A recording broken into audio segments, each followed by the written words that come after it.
아멘. 할렐루야. 우리 주님의 놀라운 평화가 여러분의 심령과 가정과 일터 위에 흘러 넘치시기를 축복합니다. 앞뒤 좌우에 있는 교우들께, 가정에서는 가족들에게 건강하게 또 만나서 감사합니다. 행복합니다. 사랑합니다. 축복의 인사를 좀 해주십시오.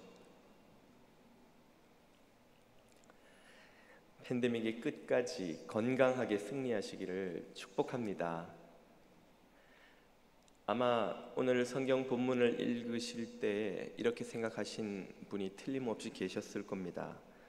또 야이로야? 도대체 언제까지 야이로야? 베데스다 연못을 탈출하는데 5주나 걸렸는데 야이로의 집은 언제쯤 나갈 수 있나? 오늘로 이 혈루증 여인과 야이로의 이야기가 5주째입니다만 다음 주면 우리가 탈출할 수 있지 않을까 기대해 봅니다. 오늘은 이 소녀를 살리신 사건 이후에 우리가 무심히 지나치기 쉽지만 의미심장한 표현 하나를 마가복음이 들려주고 있는데 그 부분을 살펴보려 합니다. 그것은 죽었다 살아난 소녀의 나이입니다. 본문 42절은 이렇게 말하죠. 소녀가 곧 일어나 걸으니 나이 12살이라. 아이 나이가 12살인 게 뭐가 어쨌단 말입니까? 12살이면 안 되나요? 저희 사랑이도 12살이라 이 이야기를 꺼내는 건 아닙니다만 우연히 12살이었나 보지 그렇게 생각하실 수도 있겠습니다만 전에 제가 설명드린 것처럼 복음서에 등장하는 모든 사건은 훨씬 긴 이야기를 줄여서 압축해 놓은 것입니다. 예수님이 야이로의 집에 들어가셔서 하신 말씀이 이 한두 문장 뿐일 리가 당연히 없겠죠. 야이로와 많은 대화를 가는 길에 들어가서 하지 않았겠습니까? 아이가 살아난 후에 야이로가 예수님께 그럼 안녕히 가십시오 하고 보내드렸을 리가 없잖아요. 붙들고 얼마나 감격하고 기뻤을까요? 음식도 대접하고 예수님을 못 가게 붙잡고 또 동양 문화는 그렇잖아요. 그 많은 대화와 보낸 시간에 대한 이야기는 거의 없어요. 모든 복음서의 이야기는 중요한 대화와 상황 묘사를 압축하고 또 압축해서 핵심만 담고 있는 겁니다. 그 좁은 지면에 소녀의 나이를 굳이 왜 집어넣냐는 것이죠. 야이로의 나이는 안 나와 있잖아요. 야이로의 아내 나이도 안 나와 있죠. 복음서에 예수님이 고치신 환자 중에 나이가 묘사된 이가 있던가요? 여러분이 기억나지 않는 게 당연한 겁니다. 기록하고 있지 않으니까요. 나이는 별로 중요한 요소가 아니었어요. 어느 치유 사건에든. 그런데 왜 여기에선 소녀의 나이가 12살이라는 걸 굳이 밝히냐는 말입니다. 그러고 보니까 공교롭게도 바로 앞에 등장했던 혈루증 여인에게도 관계된 숫자가 하나 등장해요. 25절입니다. 12해를 혈루증으로 앓는 한 여자가 있어서 그 여인의 투병 기간을 또 소개하는데 그게 공교롭게도 12년이에요. 환자들 중에 복음서에 등장하는 환자들 중에 그 투병 기간을 소개한 이가 있던가요? 최근에는 한 명 있었죠. 베데스다 연못가에 있던 그 환자는 38년 됐다고 분명히 명시합니다만 거기도 의미가 있다는 걸 제가 설명을 드렸죠. 그러나 그 외에 거의 모든 기사에 환자의 투병 기간이 소개된 예는 잘 없어요. 그런데 왜 여기선 또 이 여인의 투병 시간을 소개하냐는 거죠. 그렇게 소개된 나이와 투병 기간이 공교롭게도 12, 또 12 같은 수입니다. 성경에 등장하는 수에는 분명 의미가 있습니다. 예를 들자면 예수님은 40일 동안 광야에 나가서 금식하시며 시험을 당하셨죠. 왜 40일인가? 버티다 40일 이상은 예수님도 좀 힘드셔서 40일로 잘랐던가? 그게 아니죠. 노아의 홍수는 며칠이었습니까? 40일 동안 비가 내렸죠. 출애굽한 이스라엘은 몇 년을 광야에서 헤맸죠? 40년 동안입니다. 모세는 율법을 받기 위해 시내산에 올라가 며칠을 머물렀던가요?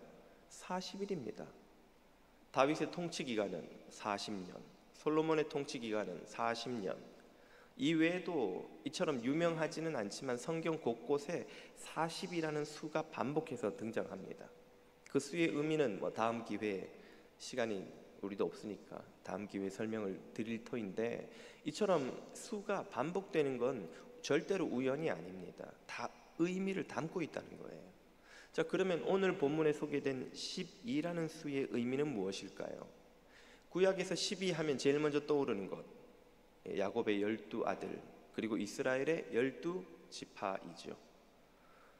여호와께서 이집트의 노예였던 히브리인들을 출애굽시키시고는 가나안에 집어넣고는 당신의 백성이라고 부르셨습니다.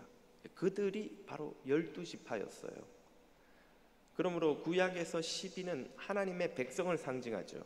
신약에서 12는 또 무엇이 떠오르십니까? 예수님의 12제자들.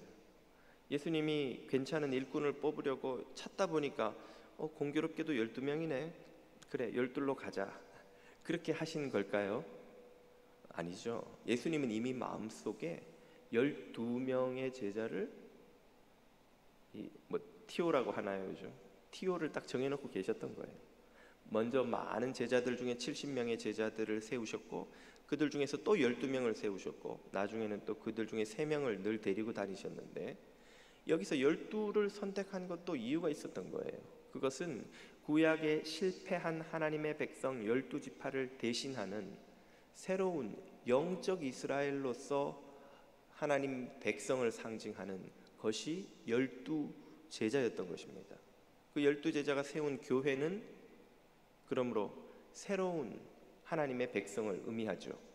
구약의 이스라엘 12지파가 육체적 혈통으로 만들어진 하나님의 백성이라면, 신약의 12제자를 중심으로 한 교회는 영적 혈통, 믿음을 통해 구성된 새로운 하나님의 백성입니다. 그러므로 혈루증 걸린 여인에게 등장하는 12, 죽었다 살아난 소녀에게 등장하는 12는 이 두 여자가 겪는 일이, 이 두 여자가 예수님에게 받은 은혜가 곧 하나님의 백성이 주님으로부터 받고 있는 은혜라는 것을 상징적으로 보여주기 위한 수입니다. 이 두 여자가 받은 은혜를 하나님의 백성 교회도 똑같이 받고 있다는 걸 강조하는 거예요. 12. 그러면 그녀들이 받은 은혜, 그리고 교회가 지금 받고 있는 은혜는 무엇입니까? 첫째로 예수님은 교회의 수치를 벗겨주십니다. 혈루증은 지난주에도 말씀드렸듯이 그 지난주인가요? 부정한 병이죠. 이 혈루증을 어떻게 다루어야 하는지를 레위기 15장이 이렇게 자세히 설명해 줍니다. 19절인데요. 조금 소리가 울리는 것 같죠? 방송실에서 좀 잡아주시면 좋겠고요. 어떤 여인이 유출을 하되 그 유출이 피면 7일 동안 불결하니 무릇 그를 만지는 자는 저녁까지 부정할 것이요. 피가 몸에서 나오는 건 부정한 일이라는 것이죠. 이게 정기적이고 생리적인 것이 아니고 만성적인 병이 되면 어떻게 될까요? 그런 상황도 이 15장이 똑같이 다루는데 정확히 이 혈루증 걸린 여인의 사례라고 하겠습니다.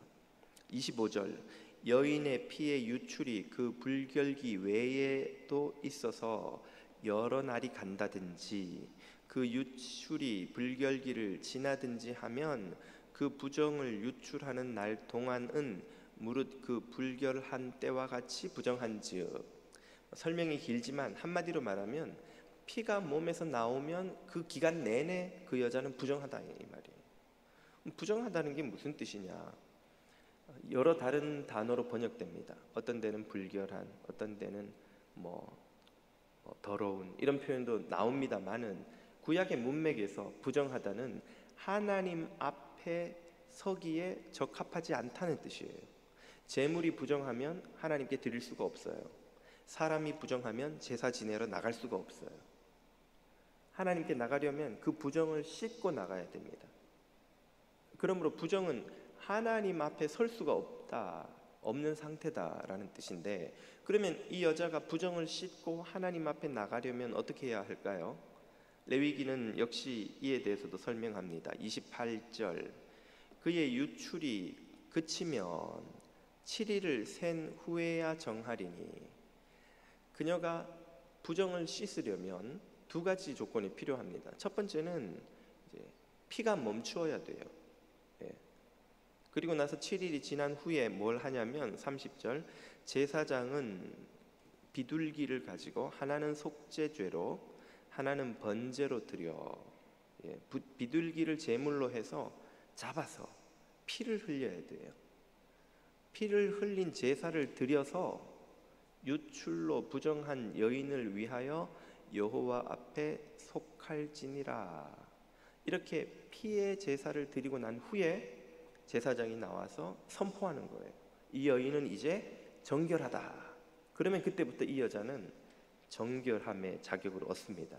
자유롭게 사람도 만날 수 있고 하나님 앞에 나와서 여자들이 들어갈 수 있게 허락된 성전의 여인의 뜰까지 들어갈 수도 있게 돼요. 이 두 가지 조건이 충족되어야 하는데 이 일이 바로 혈루증 걸린 여인에게 똑같이 일어난 겁니다. 어떻게 해요? 다시 마가복음 5장으로 돌아와서 29절입니다. 이에 그의 혈루 근원이 곧 마름에 피가 멈추죠. 피를 그칩니다. 병이 나은 줄을 몸에 깨달으니라. 그리고 이어서 선포가 있습니다. 예수께서 이르시되 딸아 내 믿음이 너를 구원하였으니 평안히 가라. 내 병에서 놓여 건강할지어다. 모든 제사장 중에 제사장이신 인류를 위한 대제사장이 되신 예수님께서 직접 이 여인은 이제 정결해졌다, 이 여인은 부정을 씻었다 하고 선포해 주신 겁니다. 그러므로 그녀는 부정을 씻었죠. 정결하게 되었죠. 그럼 피를 흘린 제사는 언제 드렸습니까? 이제 예수님께서 십자가의 제단에서 드리실 것입니다. 그 십자가의 피 흘린 공로로 이 여인의 부정함을 씻으신 거죠. 히브리서는 이렇게 말씀해 주십니다. 염소와 황소의 피와 및 암송아지 제물들의 죄로 부정한 자에게 뿌려 그 육체를 정결케 하여 거룩케 하거든.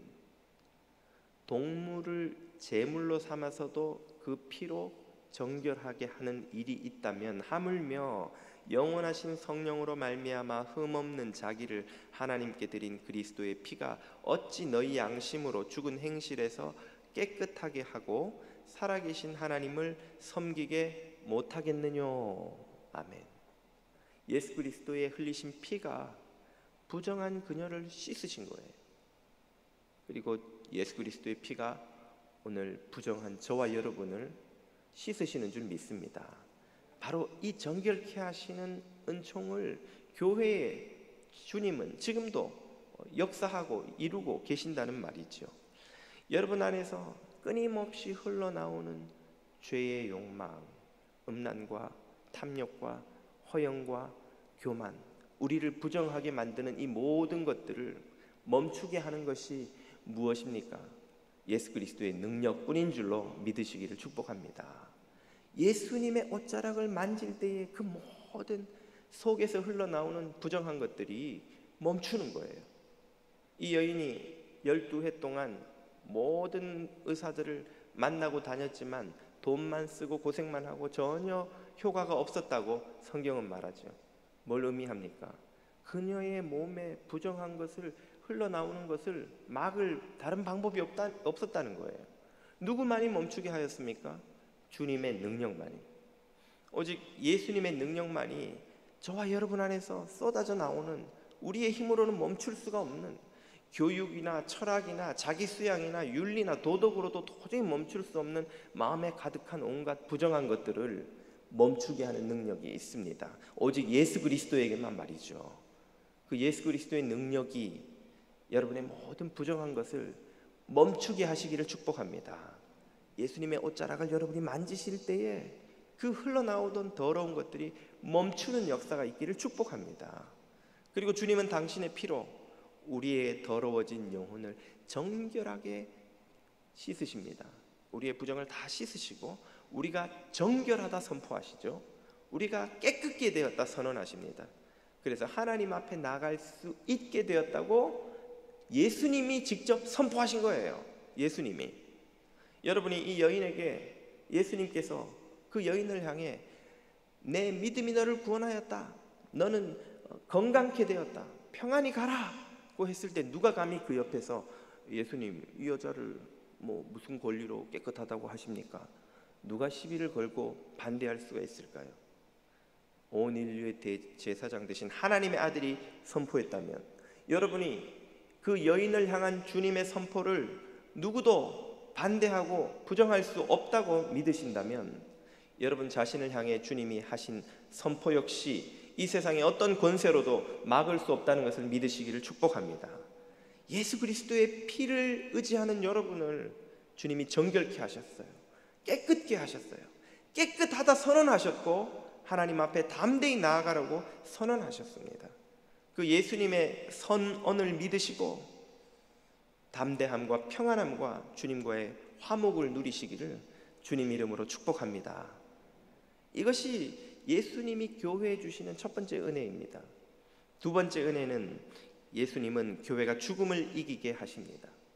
야이로의 딸은 죽었지만 예수님이 살리셨지요. 무엇으로 하셨습니까? 바로 당신의 말씀으로 살리셨어요. 41절입니다. 예수께서 그 아이의 손을 잡고 이르시되 달리타쿰, 아람어로 달리타쿰 하시니 이를 번역하면 곧 소녀야 내가 내게 말하노니 일어나라 하심이라. 주님께서 소녀를 살리신 방법은 그냥 말씀하신 거예요. 말씀만 하시니까 소녀가 살아났습니다. 이것은 말씀 속에 생명의 능력이 있다는 것을 보여주죠. 말씀에 생명을 살리는 능력이 있다고요? 그것이 잘 믿기지 않는 분도 계실지 모르겠습니다. 말씀? 그냥 말만 하면 되는 거야? 말씀만 하시면 되는 거야? 아니 우리도 성경을 쭉 읽어주면 되는 거야? 말씀이 손에 잡히는 것도 아니고 어디 담을 수 있는 것도 아니고 약처럼 먹을 수 있는 것도 아닌데 무슨 효과가 있다고? 그런 생각을 하실 수도 있겠습니다만, 그렇다면 햇빛은 어떤지 한번 생각을 해보십시오. 우리가 햇빛을 손으로 잡을 수가 있습니까? 어디 담을 수가 있습니까? 그냥 해는 비칠 뿐이죠. 햇빛은 눈에 보일 뿐이죠. 정확히 말하면 색을 묘사할 수도 없어요. 그냥 흰 하얀 빛으로 묘사는 하지만 그냥 눈에 보이는 빛입니다. 그런데 그 햇빛이 비치면 무슨 일이 일어납니까? 생명이 살아나죠. 햇빛이 비치는 곳에 싹이 트고 우미 트고 그것이 자라서 나무가 되고 열매가 맺히고 동물과 식물이 자라고, 이 태양계의 모든 생명은 그 태양의 빛으로부터 생명을 의지하고 있어요. 손에 잡히지도 않고 담을 수도 없는 그 햇빛이 비치면 생명이 살아나는 거예요. 햇빛이 비치면 마찬가지입니다. 하나님의 말씀이 들리면 죽었던 영이 살아나는 줄 믿으시기를 축복합니다. 말씀에는 능력이 있어서 해 안에 생명을 살리는, 육체의 생명을 살리는 능력이 있듯이 말씀에는 영의 생명을 살리는 능력이 있어서 그 말씀이 들리기만 하면 생명이 살아나는 거예요. 심지어 그 말씀이 들릴 때에 그 말씀을 선포하는 사람의 의지나 믿음이 아무 상관이 없는 경우도 많습니다. 여러분 그 자외선 살균기 한번 써보셨던가요? 요즘엔 온라인에 몇십 불만 주면 쉽게 구입할 수 있죠. 살균기를 켜고 이불 위에 이렇게 몇 번 비추면 무슨 일이 일어납니까? 여러분 눈에는 뭐 똑같아 보이고 아무것도 안 보이는 듯 하지만 현미경으로 보면 자외선을 비추기 전에 가득하던 박테리아나 병균들이 살균이 돼요. 죽어요. 그 푸르스름한 빛을 이렇게 몇 번 비췄다고. 왜요? 그 빛이 그런 균을 죽이는 능력이 있으니까. 여러분이 그거 이렇게 살균할 때 이 살균 능력이 몇 배나 강해져야 할 텐데 막 기를 불어넣고 이렇게 하나요? 아니요. 그냥 여러분의 믿음은 필요가 없어요. 그냥 그 버튼대로 버튼 누르고 전원 넣고 충전하고 누르고 좌우로 몇 번 흔드세요. 그 매뉴얼대로 하면 균이 죽습니다. 그건 여러분에게서 나오는 능력이 아니에요. 살균기 자체가 가진 능력입니다. 말씀도 마찬가지예요. 말씀은 그 자체로 생명을 살리는 능력이 있어서 선포만 하면 말씀이 알아서 죽었던 생명을 살리시는 거예요. 심지어 요나서를 보면 요나는 회개하지 않기를 바라면서 이게 효과가 없기를 바라면서 정말 무신경하게 마음도 쓰지 않은 채 뭐랄까 어떻게 표현해야 할까요? 정말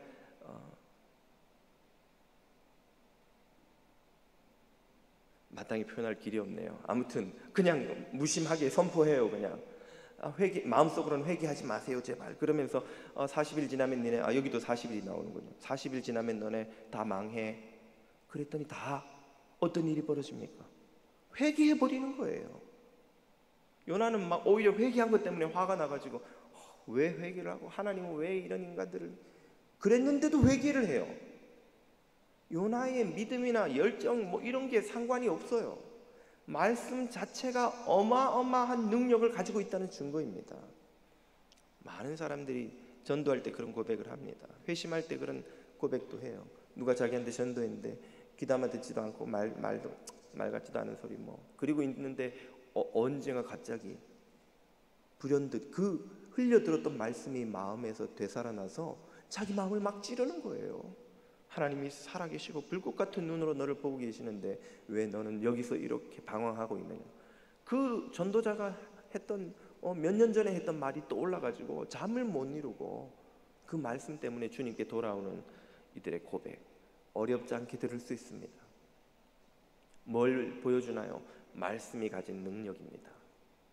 해가 사라지면 지구 위의 모든 생명이 사라지듯이 말씀 선포가 사라지면 하나님의 백성들이 죽는 거예요. 반면에 말씀 선포가 시작되면 하나님의 백성들이 움트듯이 다시 살아나기 시작합니다. 그런 일이 하나님의 백성들에게 실제로 일어났습니다. 여호와께서 출애굽하기 전에 그 애굽의 종이었던 히브리인들, 히브리라는 단어의 어원은 떠돌이 나그네 불황민들 그런 뜻이에요. 좀 죄송합니다만 저 유럽의 집시들 이렇게 집도 절도 없이 떠돌아다니던 이런 사람들을 부르는 비하하는 표현이 히브리입니다. 그런 히브리인들을 애굽에서 탈출을 시켜가지고 가나안에 집어넣으시면서 그들을 당신의 백성으로 만드셨어요. 하나님의 백성, 선민으로 만드셨습니다. 그들이 선민된 이유가 뭘까요? 가나안이라는 특별한 땅에 들어가서? 아니요. 그들이 선민된 이유는 딱 하나입니다. 하나님이 그들에게 율법을 주셨기 때문에. 시내산에서 그들에게 율법을 주셔서 이 말씀을 너희가 지키면 나의 백성이 되고 나는 너희 하나님이 되고 영원토록 내가 너희를 내 백성으로 보호하리라. 그 약속을 주신 거예요. 율법을 통해서. 그 율법을 통해 아무 것도 아니던 nothing이던 히브리인들은 하나님의 백성 선민이 되었습니다. 그런데 우리가 구약의 역사를 보듯이 그들이 그 말씀을 외면하고 불순종하기 시작하자 선민으로서의 능력을 잃어버립니다. 그리고는 급기야 북왕국과 남왕국이 각각 아스루와 바벨론에게 멸망하고 처절하게 실패하고 말죠. 수많은 하나님의 백성들이 죽었고 죽지 않은 이는 포로로 끌려갔고 끌려가지 않은 이들은 남아서 폐허가 된 가나안 땅에서 비루하고 수치스럽게 생명만 겨우 연장하는 비참한 삶을 살았습니다. 그들은 더 이상 자신들이 하나님의 백성이라고 감히 말하지 못했어요. 왜? 너무 수치스러우니까, 너무 부끄러우니까. 어떻게 하나님의 백성이 이렇게 망하고 이렇게 죽임을 당하고 끌려가고 비루한 인생을 살 수 있는가? 그들은 모두 절망했습니다. 왜입니까? 말씀을 외면했기 때문이죠. 그러나 하나님이 그들을 다시 구원하실 계획을 세우셨습니다. 하나님이 하신 일은 무엇일까요? 애굽에서 히브리인들을 끌어냈듯이 바벨론에서 포로된 이들을 끌어내어서 다시 가나안 땅에 집어넣어 주시면서 율법을 다시 듣게 해주셨어요. 너희가 왜 실패했는지, 너희가 앞으로 살 길은 무엇인지 내가 너희에게 들려주마. 그리고 율법을 다시 듣게 해주셨어요. 에스라를 중심으로 율법 회복 운동이 시작되어서 그들이 율법을 읽으면서 눈물을 흘리며 하나님 앞에 회개하였습니다. 왜 우리 선조들이 하나님으로부터 그토록 큰 은혜와 복을 받았음에도 불구하고 이토록 실패하여서 망한 나라, 실패한 민족이 되었는가? 우리 선조들이 이 하나님의 법을 외면하고 불순종했기 때문이구나. 그들이 다시금 그 율법을 읽고 듣고 순종하기 시작했습니다. 율법이 선포되기 시작하니까 망해버렸던, 죽어버렸던, 역사의 무대에 사라졌던 민족의 가슴에 소망이 움터오기 시작했어요. 다시 그 민족이 구원받고 하나님의 백성으로 우뚝 서게 되리라는 믿음이 생기기 시작했습니다. 그리고 그들을 구원하러 오실 메시아를 기다리기 시작했죠. 그들 안에서 일어난 일을 에스겔이 환상을 통해서 이렇게 예언한 대목이 있습니다. 에스겔서 37장 4절, 여호와께서 또 내게 이르시되 너는 이 모든 뼈에 대언하여 이르기를 너희 마른 뼈들아 여호와의 말씀을 들을지어다. 이에 내가 명을 쫓아 여호와의 말씀을 대언하니, 대언할 때에 소리가 나고 움직이더니 이 뼈 저 뼈가 들어맞아서 뼈들이 서로 연결되고 살이 붙고 힘줄이 생기고 거죽이 덮이고 생기가 그 안에 들어가더니 거대한 군대가 되더라. 이것이 에스겔의 환상이에요. 마른 뼈가 상징하는 게 뭡니까? 마른 뼈는 죽은 지 오래되어서 수분도 다 빠져나가고 살도 다 썩어버리고 이미 소망이 사라진 존재들을 말하는 거예요. 이스라엘이 바로 소망을 잃은 그런 공동체였죠. 마른 뼈처럼 절망하고 포기하고 꿈이 없고 미래가 없고 그런 공동체였죠. 그런 공동체조차도 여호와의 말씀을 선포하니까 그 말씀이 뼈들을 살려서 일어나게 하고 살과 힘줄과 거죽을 붙이고 생기를 불어넣어 군대와 같이 일으키더라는 거예요. 이런 민족의 부흥이 이스라엘 역사에서 새롭게 시작되었습니다. 그것을 에스겔이 환상으로 보며 선포한 거예요. 이스라엘이 망한 이유는 무엇입니까? 말씀을 외면해서죠. 이스라엘이 다시 소망을 갖게 된 이유는 무엇입니까? 말씀을 들었기 때문입니다. 말씀으로 하나님은 당신의 백성들을 살리십니다. 지금도 하나님은 말씀으로 교회를 살리십니다. 죽은 영혼을 살리십니다. 말씀으로 사람을 변화시키십니다. 마른 뼈와 같은 존재들에게 소망과 용기와 비전과 꿈을 주십니다. 일으키시는 거예요. 여러분 안에 마른 뼈와 같은 말라 고통받는 지쳐 힘을 잃은 용기와 비전을 다 상실해버린 영혼이 있다면, 여러분의 사랑하는 사람이 그렇게 마른 뼈처럼 바짝 말라버린 소망을 잃어버린 그런 상태로 살아가고 있다면 믿음을 가지십시오. 하나님의 말씀이 선포되면 마른 뼈가 다시 살아나는 역사가 일어날 줄로 믿습니다. 말씀을 들으면 살아나는 거예요. 말씀이 그 마른 뼈를 살리는 거예요. 말씀이 죽었던 소녀를 일으키시는 거예요. 소녀야 일어나라 하는 말씀이 그를 살리는 거예요. 나사로야 나 오라 하는 말씀이 그를 살리는 거예요. 오늘도 말씀을 들으면 우리의 영혼은 살아납니다. 말씀을 듣되 온 마음과 뜻과 힘과 정성을 다하여 듣는 이들의 영혼에서는 마른 뼈가 다시 살아나고 부흥하는 역사가 일어납니다. 이런 기적이 여러분의 삶 속에, 여러분의 영혼 속에 시작되기를 축복합니다. 에스겔이 보았던 이 환상이 여러분의 삶 속에, 우리 교회 안에서 시작되기를 축복합니다. 이런 은혜를 교회는 어떻게 누릴 수 있습니까?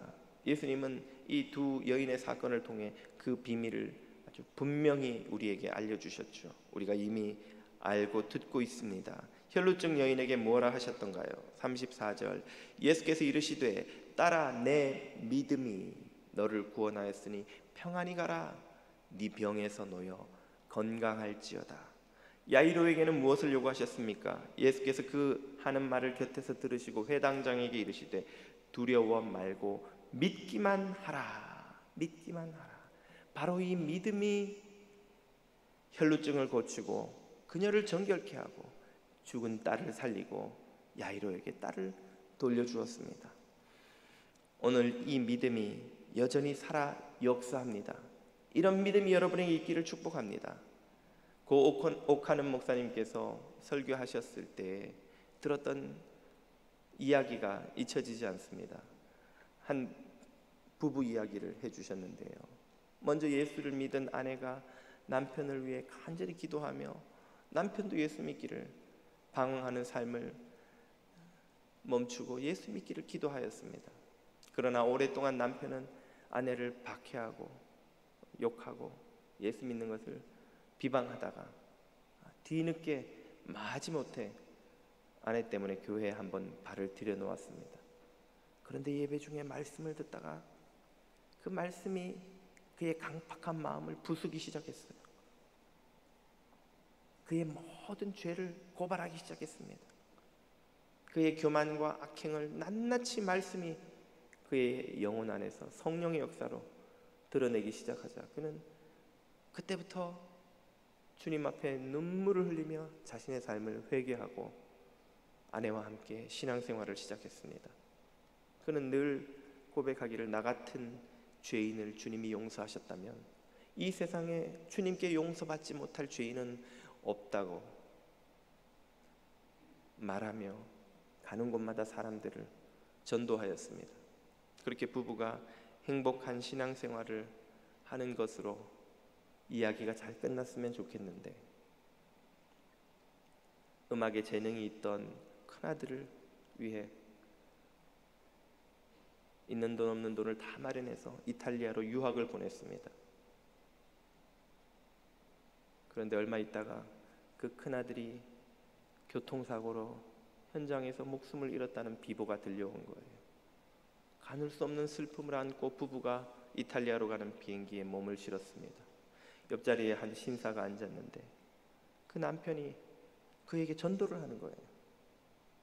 그 신사가 가벼운 마음으로 그 전도를 듣고 있다가 물었습니다. 그런데 두 분은 이탈리아에 무슨 일로 가십니까? 큰아들의 장례를 치르러 갑니다. 네? 정말인가요? 네, 정말입니다. 큰아들을 이러이러하게 잃었습니다. 그런데 저에게 전도를 하신다는 말입니까? 지금? 네, 예수님은 아들을 잃은 저조차도 전해야 할 만큼 중요한 분입니다. 당신의 아들을 잃은 슬픔보다 지금 저한테 전도하는 게 더 중요할 만큼 그 당신이 믿는 예수라는 분이 중요한 분입니까? 네, 예수님은 제 아들의 생명보다 더 중요하신 분입니다. 그러자 그 신사가 숙연한 자세로 자신도 예수를 믿겠노라고 고백하는 것이었습니다. 장례를 치르고 돌아오는 비행기에서 그 남편이 또 옆에 있는 사람에게 전도를 했습니다.